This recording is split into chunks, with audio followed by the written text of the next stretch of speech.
ao produzir esse comprometimento, o sujeito vai, né, se isolando, o sujeito vai conflitando com a esposa, o sujeito vai conflitando com os filhos, mas isso se origina, né, de uma situação de estresse, de comprometimento da sua saúde, do seu bem-estar, que surge do trabalho e vai fazendo, vamos dizer assim, desagregando não só a sua relação com o trabalho, mas a sua relação com a família. E os casos de suicídio vão acontecendo isso. O potencial hoje de mal-estar que o trabalho tem mostrado para a gente, né, é um potencial que inviabiliza não só o trabalho, inviabiliza a tua vida, né? Então aí ele extrapola, né, a tua relação única, exclusivamente dentro do trabalho. E aí te leva a situações limites aonde você já não suporta mais não só ser aquele que trabalha, né, e tudo que vai acontecendo no ambiente de trabalho, mas você, as mulheres ali numa estatística que eu dei, perde o desejo sexual. Você imagina o que isso traz para uma relação de casamento, de afetivo, uma relação, né, familiar, ter o desejo sexual. Isso já afeta nitidamente a organização afetiva dentro da família, né? Às vezes ser afastado por um problema físico e tal, você fica em casa, e aí fica em casa, isso reorganiza toda a dinâmica familiar, você se sente incapaz, você se sente impotente, você se sente fraco, aí daqui a pouco isso já vai ser motivo de conflito com a tua esposa, porque você acha que ela já está te tratando de um jeito, isso já cria toda uma desorganização do laço social, do laço afetivo dentro da família. Pronto, isso vai sendo uma bola de neve. Então a capacidade do que é produzido no trabalho desorganizar a vida é muito grande. Então nesse sentido é que eu digo que pode acontecer do contrário, pode acontecer da pessoa às vezes, né, já ter situações de complicação dentro da família e tal, isso vai complicar o trabalho. Isso é óbvio que esse tipo de coisas acontece, mas aqui o que está sendo, né, acho que o eixo assim da minha reflexão com vocês é justamente o potencial do trabalho produzir esse tipo de coisa. Os assédios morais no trabalho, os estresse, o burnout, as relações de trabalho comprometidas que vão comprometer a vida do sujeito. Só para, eu acho que tem a ver com isso, é só para fazer uma, que eu achei. Só porque eu pensei numa coisa enquanto o senhor falou, que eu acho que é interessante, assim, porque eu não sei se eu vou numa direção razoável, mas aí vocês me digam se eu não for. Que tem uma diferença entre a organização do trabalho e o que ela impõe para as pessoas, que é, bom, eu estou dentro da unidade X ou da instituição X, e sei, porque entrei aqui, que eu posso trabalhar no limite do Estado, enfim, né, na fronteira do Estado, morando em Jacarepaguá. Isso é um dado, é possível que aconteça.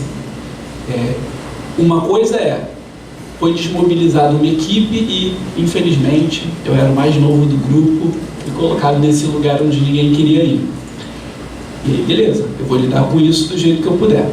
Acho que a outra coisa, e aí isso, não sei se a gente pode colocar na categoria de assédio, eu estou com um problema familiar, por exemplo, sei lá, tenho um filho doente, e daí faço uma solicitação ao meu chefe pedindo para que eu fique mais próximo de casa.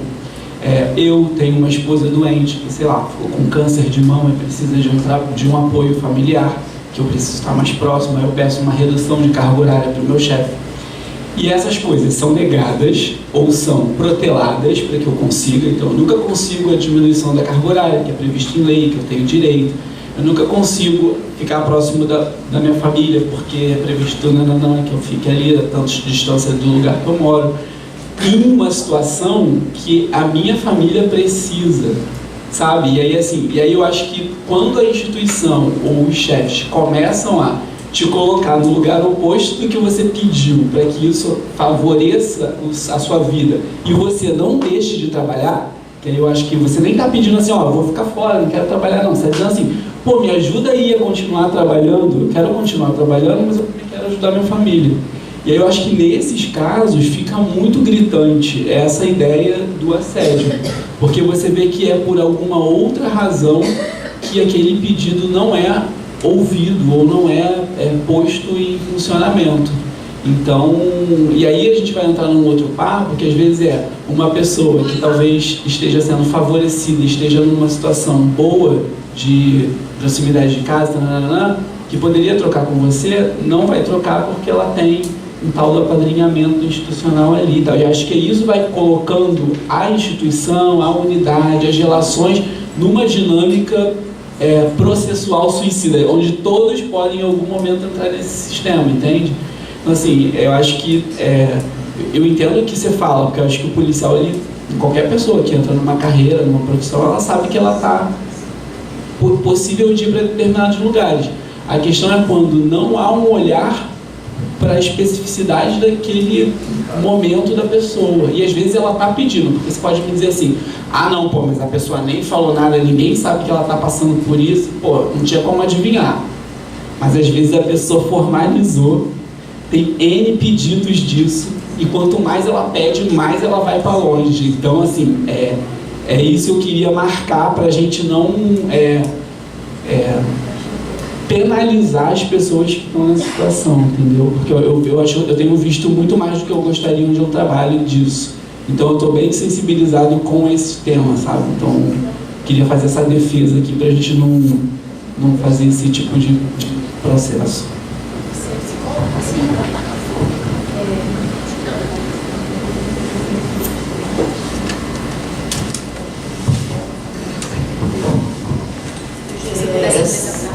Adriana, psicóloga clínica, não sou militar. Eu gostaria de saber se o acesso aos meios letais facilita essa decisão ou impulsiona essa decisão do suicídio. Ele está trabalhando armado, acesso a... Gostaria de saber a opinião do Fernando.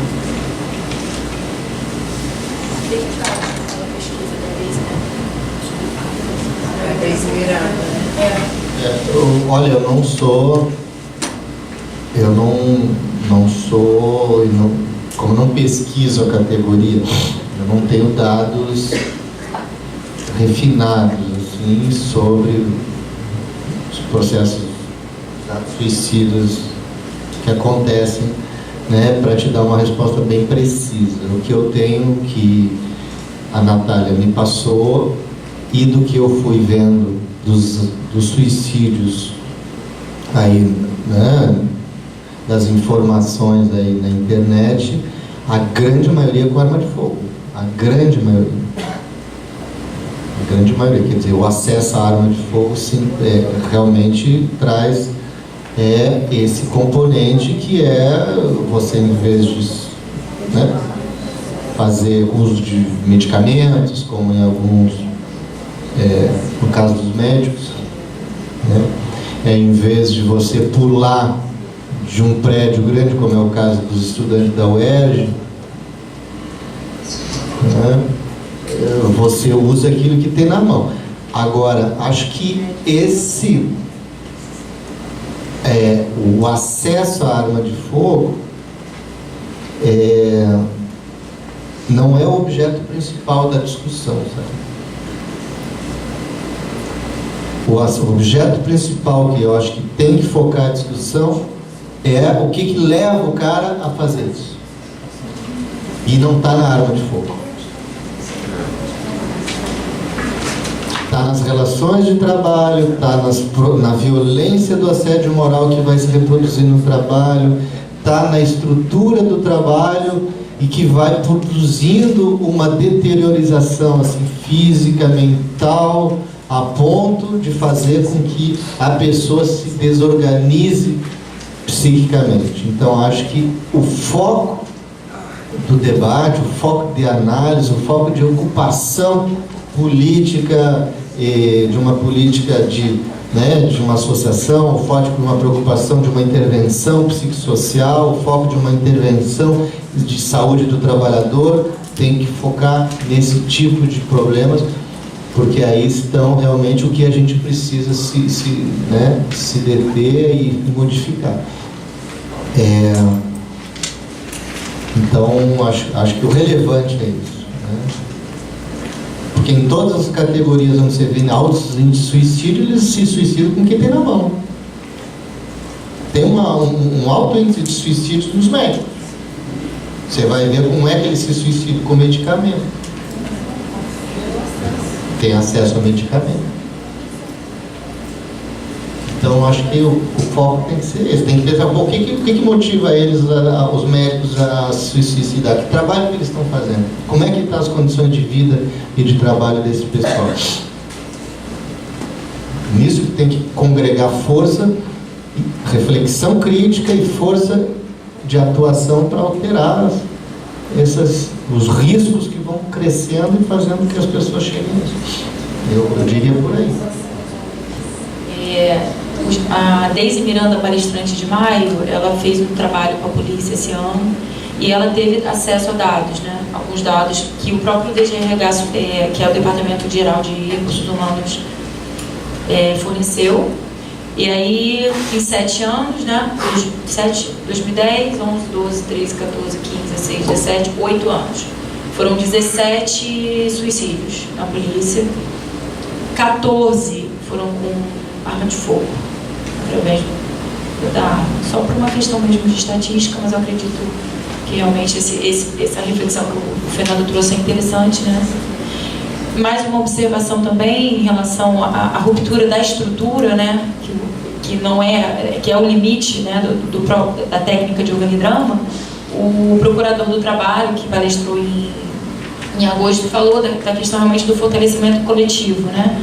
De uma certa organização, né, coletiva em prol dessa ruptura da estrutura, né? Pensar estrategicamente como achar uma brecha no sistema para que haja algum tipo de mudança, né? Porque muitos trazem essa questão das condições de trabalho e é realmente difícil, né, transformar as condições. O que a gente pode fazer aqui é tentar uma mobilização das relações, mas chegar às estruturas é realmente